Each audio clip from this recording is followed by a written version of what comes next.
Hey guys, that is for Chainbreaker's Garden here. Just going to give you a quick update on what we got going on. Not a lot. You know, it's kind of slow here. Well, a lot on my end, but I don't think it's a lot to show you guys. That's why I haven't really been posting anything, because it's not really a lot to show you. It's just me digging up a lot of stuff, cutting down a bunch of stuff. I figure if I give you something, it'll be some, you know, I don't know. It's a lot of work, but it's not, so I don't think it's, I don't know. Anyway, pardon that. I'm just thinking aloud. Let me show you what we got. All right, so this is, of course, you guys know that is pretty, isn't it? Doggone, I put my foot in that. Um, but you know, those are peas, that's salvia, that's peppers that have come on late and always come on late. Let's start over here with the broccolis. They look really good. Had some mothworms on them, but I think we caught that one in time. You see how some of them have a little bit of damage. No, this one. Yeah, see right there. And then if you look for those mothworms, they ain't never hiding. They're never gonna hide on the top of the plant. They're always gonna be under here. And I think we're good on that one. One of them had them pretty good, but the other one said. Now I went ahead and I tore out a lot of the stuff that's on the inside there. The thatch and all that stuff, vetch and all that stuff. I just tore it all out because it was time to go. We've begun the weeding process. Potatoes still hanging in there. Cabbages are doing great, man. They're really loving it. And my neighbor stopped me recently, and he just left here actually, and asked me what's the secret. Man, there's no secret. There's absolutely no secret to this. You just got to feed the worms, man. If you just feed worms, just make a bunch of organic matter, put it into the soil, let the worms eat it. That's it. Everything else is light work. All right, so over here, some kale's beginning to come up.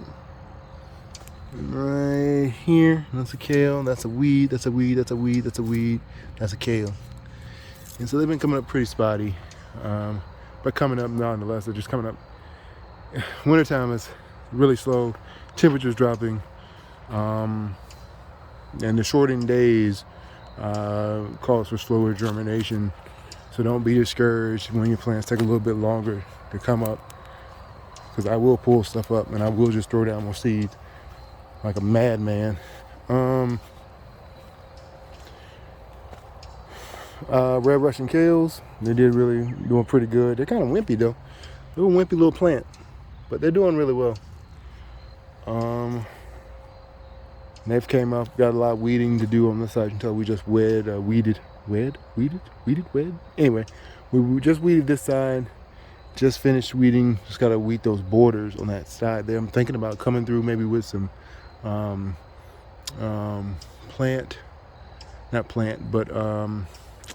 the word I'm looking for? Pet bedding. Those pine shavings. I'm thinking about coming through and doing the walking roads with those.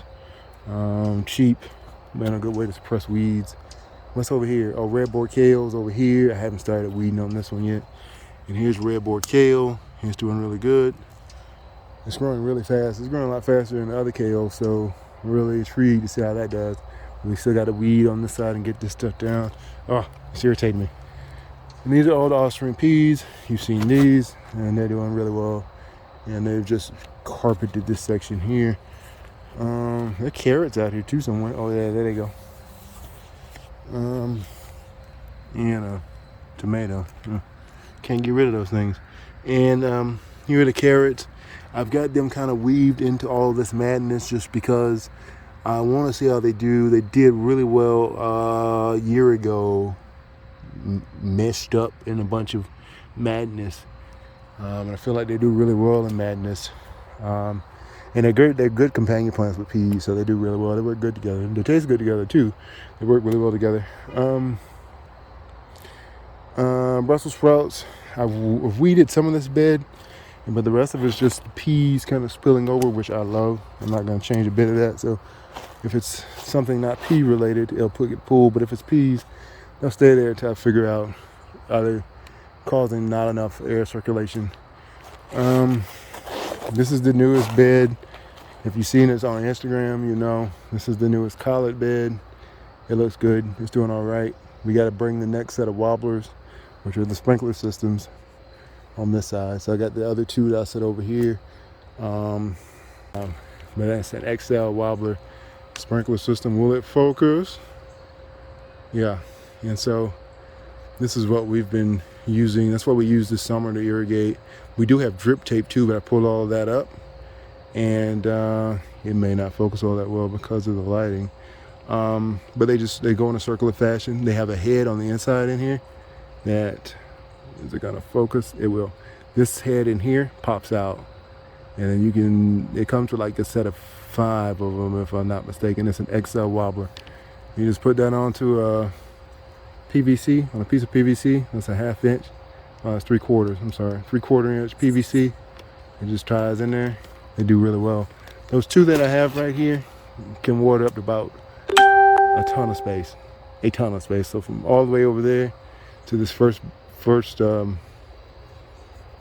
bed of collards here, that's what they hit. So I've got to put down the next set so I can water efficiently this side and that side, and I'll do that tomorrow. That's super easy to do. If you guys are wanting an irrigation system, my neighbor just complimented me on it because he had never seen anything. They shoot out, and they're called XL wobblers. Get them on Amazon. They are, or Drip Depot. I think Drip Depot has them. If not, I'll leave a link down below. Until I want to get all my beds shaped up, and then we'll run all our drip tape. I pulled up the old drip tape, and so just miss my madness. This is the new bed, the newest bed that I just created today.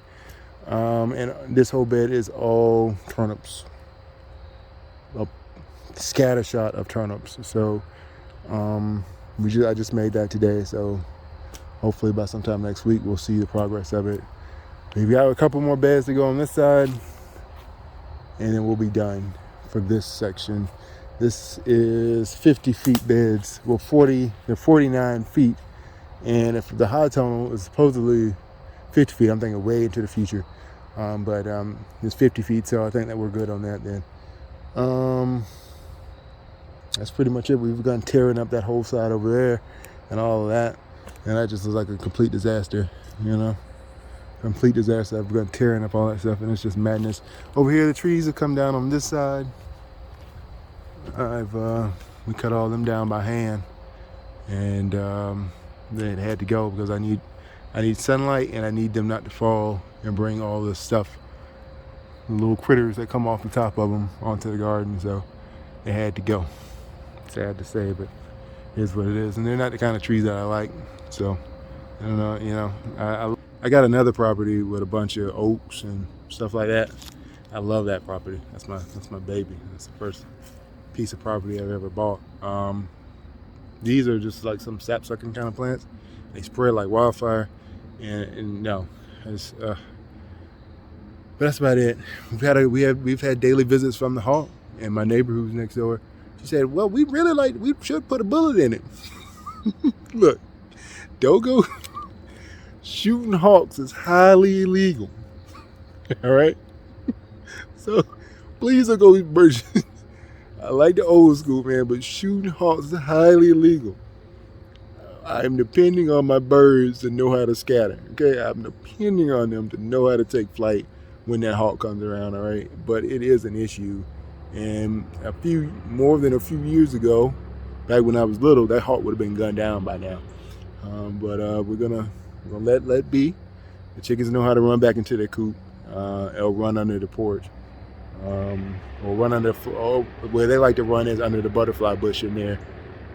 So that's been doing really well for us right now. The fox, on the other hand, it is not illegal to shoot a fox. Okay, not illegal here. And I don't have an issue with what the heck is that? Only in the Carolinas, man. Only in the Carolinas will you hear stuff like that.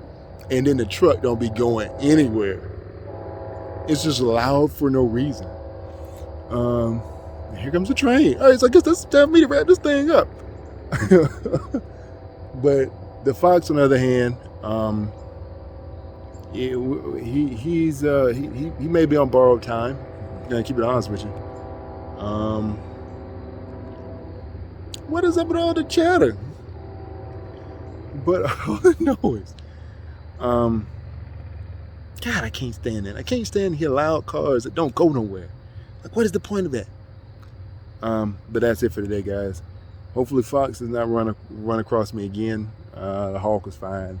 What we're doing out here, hopefully, is coming along. We did win our first scholarship / grant, so I'm really happy about that, to attend a couple conferences and whatnot on agriculture. So please be on the lookout for stuff like that on your local forums and chats and all that stuff like that. Please be on the lookout for scholarships and grants and all these things. They're accessible to you. You just got to reach out to them, pester them, bug them. That's it. Pray the atmosphere that you're moving, that you're building in, that you're growing in is of nothing but God. I pray you and your family remain covered. Amen. And I finished before that train got here. That's pretty good. Peace.